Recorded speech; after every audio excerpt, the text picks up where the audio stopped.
welcome back. Thank you for staying with us.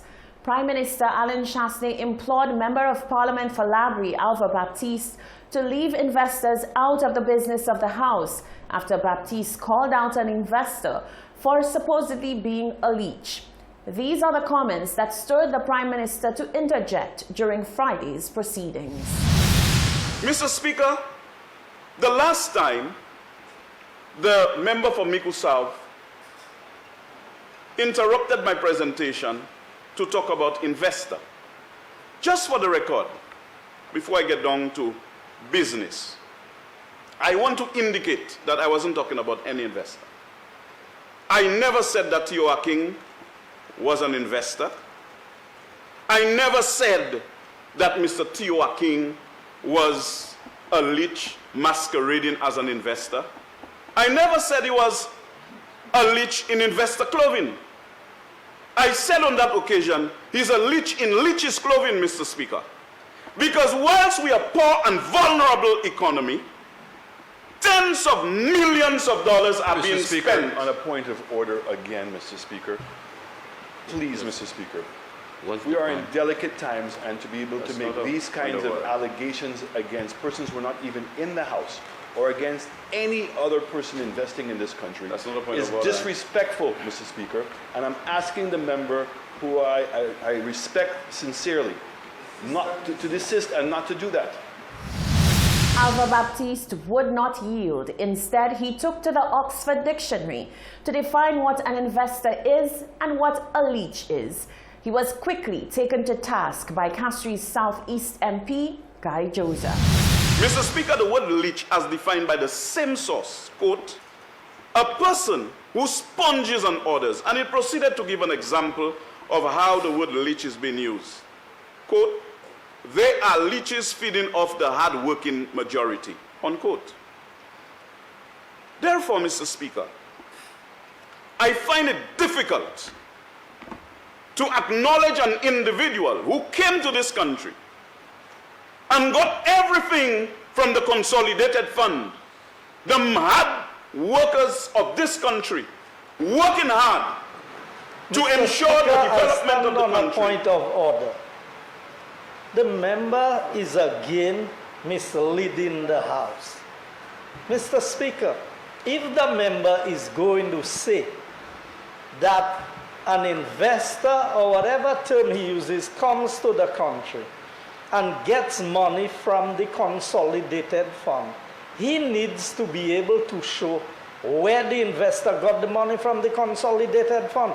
Mr. Speaker, there's a process for drawdown of money from the consolidated fund. And further to what the member is alluding to, he would have to show that the person in question, so the money that was spent on the horse racing track, whose money is this?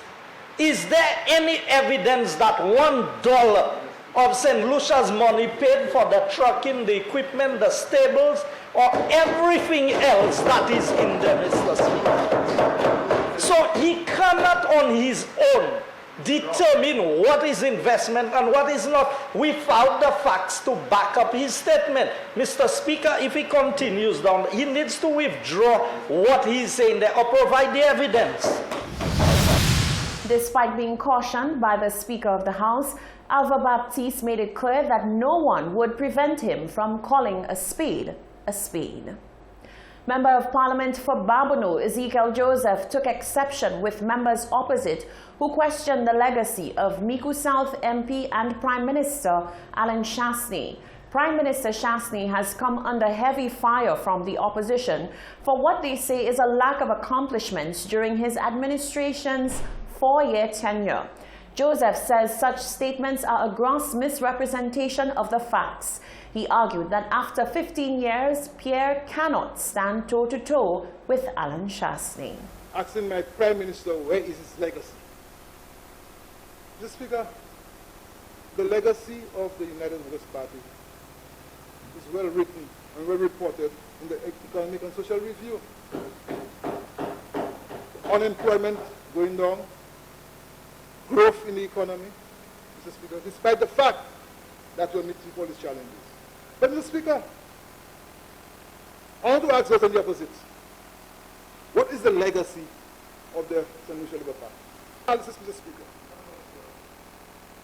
Of course, Mr. Speaker, you heard the member for Castries came here and said, look, you're trying to make me lose the election by closing our toilets. You're trying to make me lose the election by closing a park. That's your legacy? After 15 years in government, I'm not even talking about 25 years representing the people of Castries. After 15 years in government, that is your legacy? You know? Oh, when the people have running belly, they have nowhere to go, running belly. That's your legacy, Mr. Speaker? Joseph took it a step further, attempting to compare the resumes of the two men as ministers.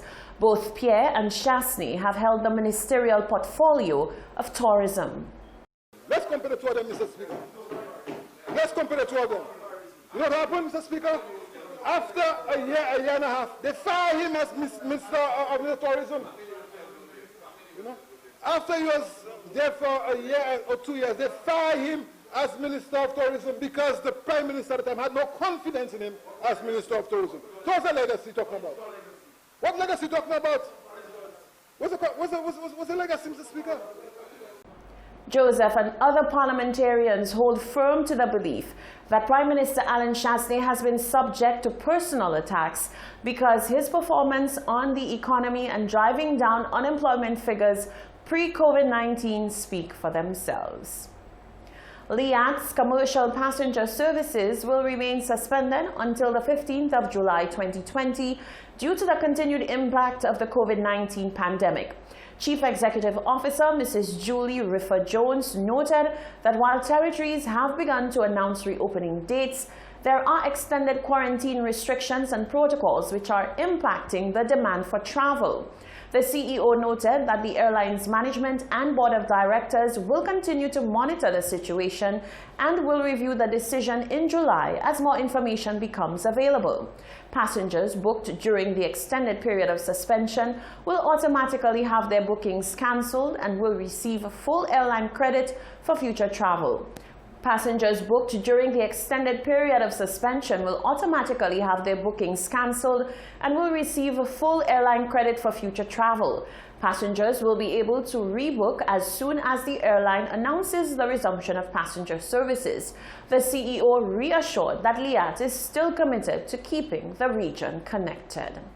The Castries Constituency Council CCC met with coconut vendors on Thursday to discuss the way forward for coconut vending in the city, as well as to allow vendors the opportunity to express their concerns. Market Coordinator Augustine Victor says consultation will continue in the upcoming days. Genevieve Gonzague has more. In May, Castries Mayor Peter St. Francis announced plans to meet with coconut vendors in order to discuss more hygienic practices when it comes to the service they provide to the public. On Thursday, the CCC met with coconut vendors to discuss and highlight the issues that both parties may have. Market Coordinator Augustine Victor told Hot 7 that the meeting was successful and both parties have agreed to work towards mutually beneficial goals. We outline all the hurdles that we get in with the coconut vendors. They themselves tell us exactly what is the problem that they had. They said that they need water, which is to wash the coconut, that's the thing that is always concerned about us. We also speak about the hygiene, the way how they portray themselves. And this is things that I'm always doing. I always go to the guys and tell the guys, you have to sell yourself. And when you sell yourself, this is the time where people will see exactly what kind of project that you're doing, what kind of service that you give. A lot of them understand. A coconut vendor, Elijah Lewis, says he is satisfied with the consultations, but coconut vendors are waiting to have a proper facility where they can be housed and sell their product. He says vendors are willing to comply to all other rules that will be imposed, but they need a facility. The whole aim is to get them everything moving like the new market, because the plans were to redevelop us like the new market, but nothing, it haven't unfolded as yet. In the past, we saw some of the guys carry the skin and drop it anywhere on the roadside, anywhere on somebody's farm or any place. So that's one of the main concerns they want to know. If moving forward, if if they cannot drop this, if they cannot dispose of the skin, we want to make sure it go at the glow. That's one of the. That's what. So that was solid waste concern.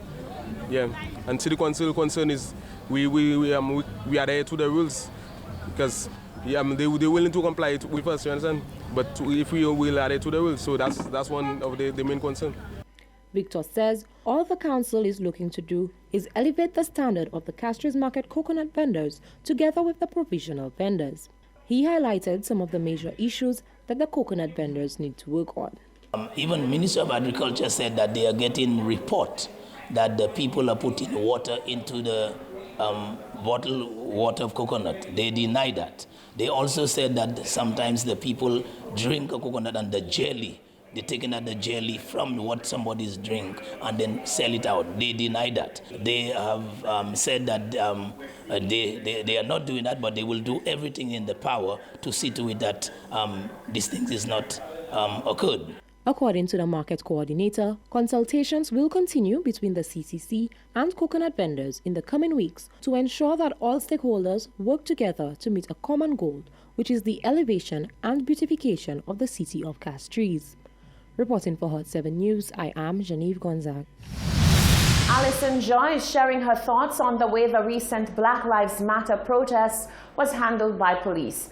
The outspoken human rights advocate says, considering the fact that St. Lucia has been affected by the issue that sparked the uprising in the first place, there should have been special allowances to avoid the whole debacle.